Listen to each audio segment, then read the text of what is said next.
Let us sing a song for everything that lives, a song for all humanity. Welcome to Lightning Vision. Today Mother will continue with part 4 on the subject food. So Mother in part 3 explained the psychological relationship with food, and now today she will explain the spiritual connection that we have with food. Yes. Okay. Welcome, Mother. So thank you again, and we are all ears to listen to the last part. As I already said, before I can talk about the spiritual side of food, I can talk about it in more general terms, but it's more concrete when I link it to man. And when the spiritual part of food is linked to man, we have to do with man. So I'm quite necessarily talking about the psychological side, and that's what I've done until now. The spiritual part of food has to do with the vision of the soul. For the soul, food is a challenge for man to overcome obstacles. And that's a very difficult point of view for people that have been brought up with scientific ideas about food.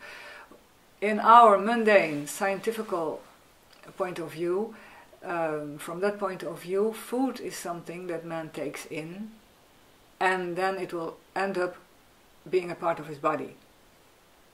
That is true and not true.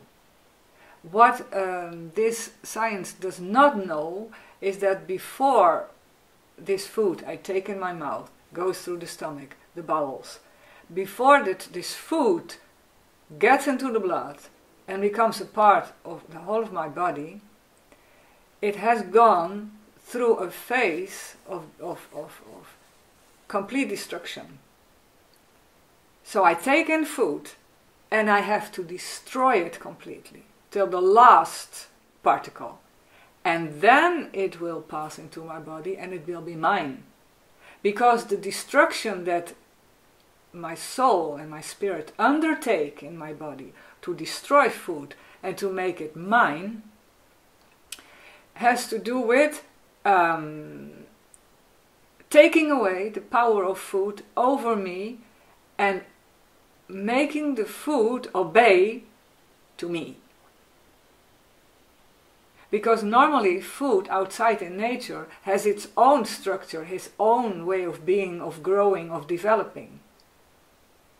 And it's not the cooking process that will kill everything.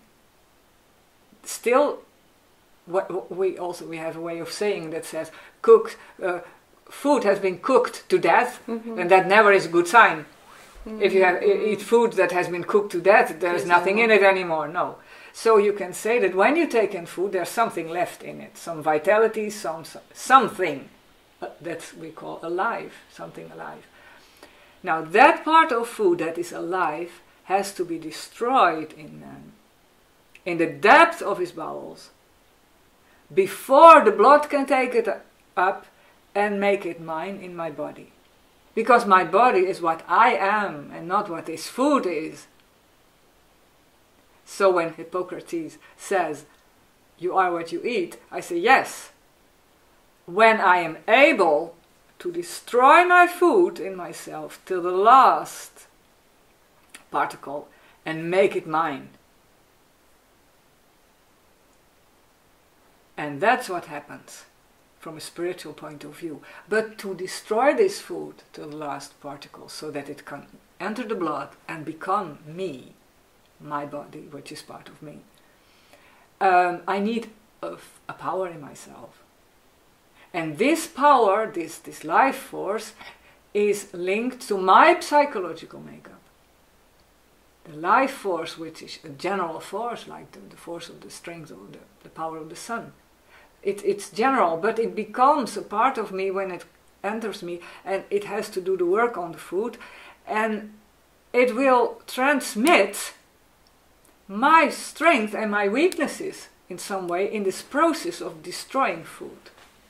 So when you're talking about the food you choose, or eating disorders, or even digestive disorders, you're talking about the whole of a human being and its functioning. And that reflects in the way we deal with food, with what I will naturally eat or not, with what I can digest naturally or what I cannot for the moment or not already. And what this food, when I take it in, will do in my body, or what I will allow to do it, because do I have the strength to bring it back to the last particle and to make it mine. So you will see that from the point of view of the soul, eating has to do with gaining in strength, with becoming more and more powerful in not letting food overwhelm you, but you are the boss, you are the master of the situation. So then you will not have no allergies, so you can eat whatever you want, you will digest it correctly. Well, an ideal that is not already attained for many of us, and it will take some time still, that's not a problem.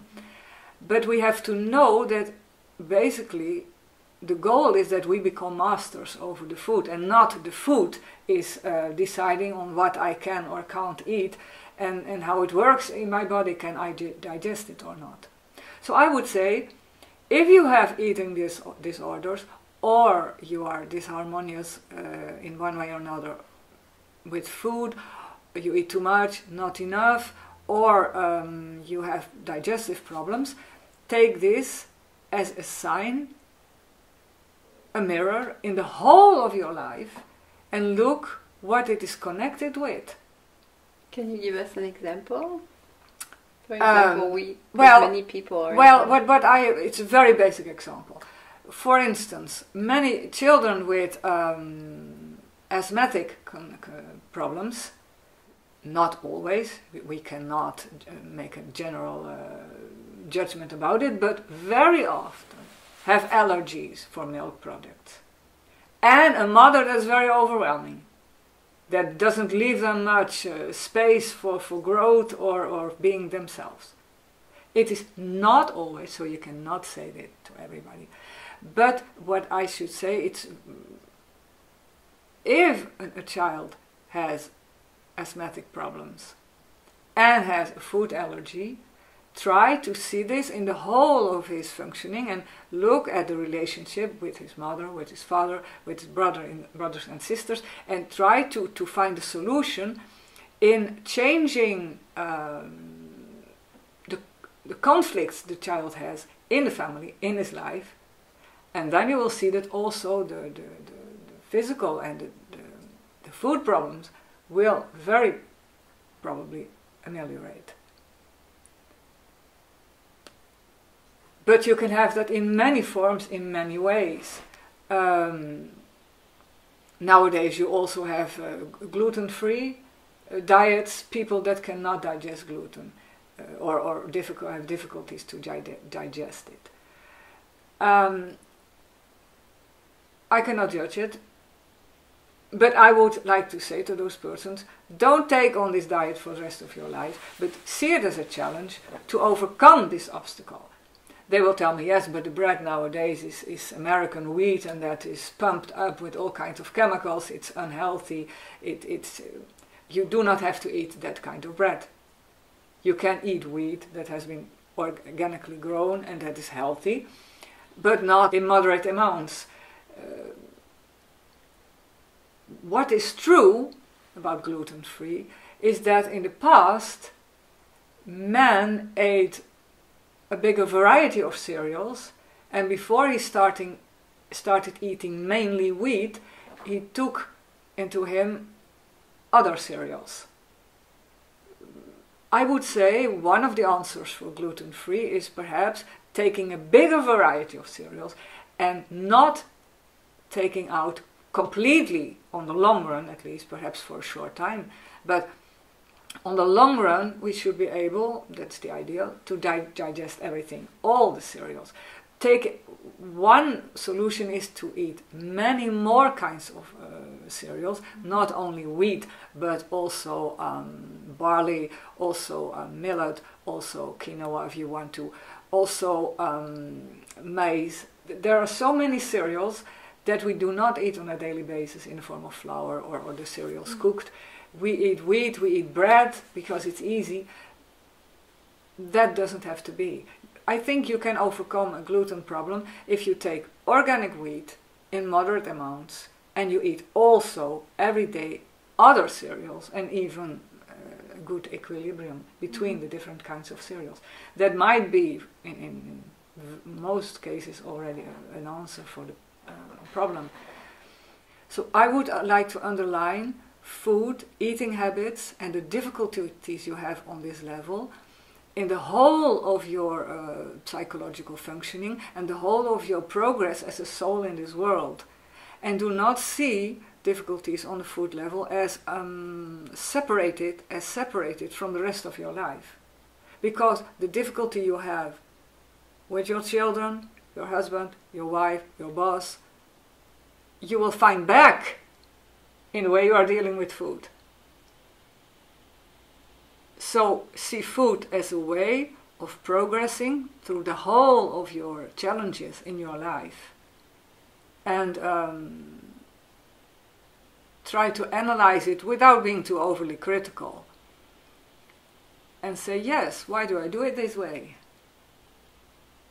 Can I do it in another way?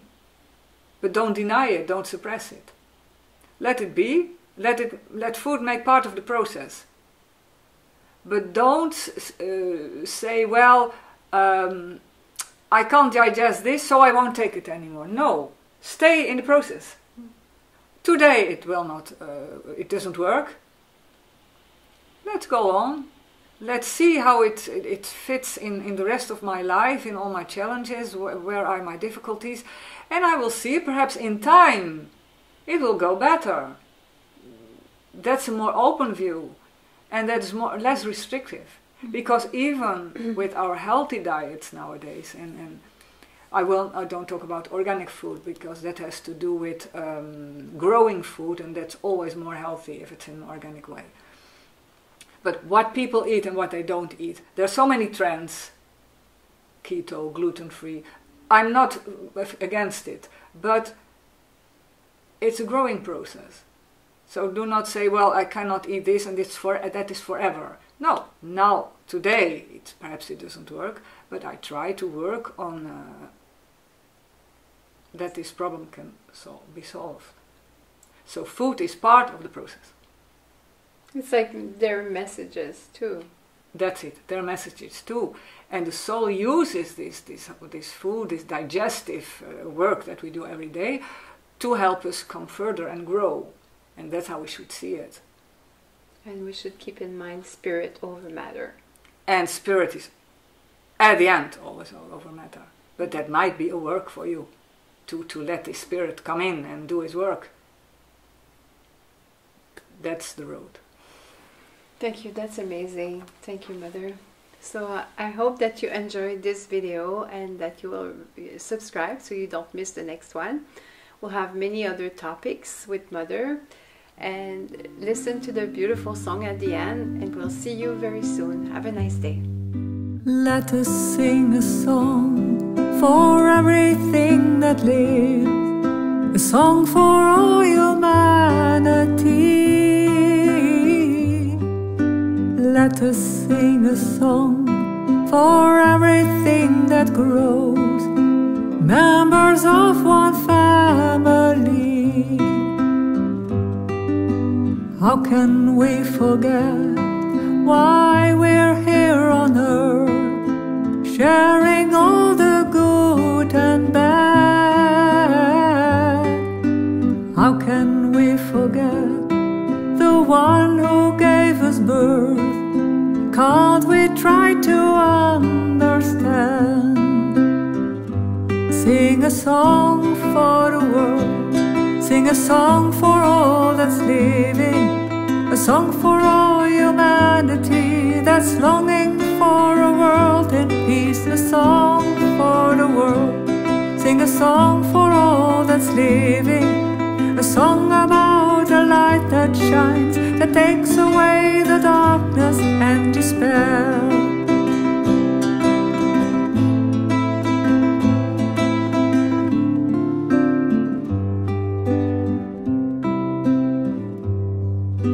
There is so much hope in many heads and hearts, a flame that never dies away. Many good-willed men and women so sincere, striving every single day, working most for free, do not need to be thanked. Feel what it is all about. A new world's being built, the old one falls apart. Put aside your fears and doubt. Sing a song for the world, sing a song for all that's living, a song for all humanity that's longing for a world in peace. A song for the world, sing a song for all that's living, a song about a light that shines, that takes away the darkness and despair.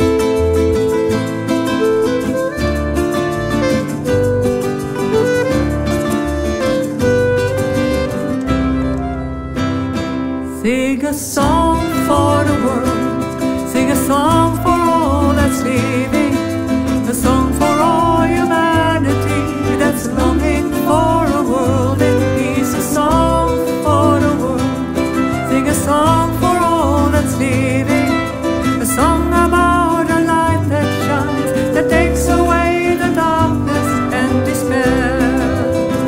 Sing a song for the world, sing a song for all that's living, a song for all humanity that's longing for a world in peace. A song for the world, sing a song for all that's living, a song about the light that shines, that takes away the darkness and despair.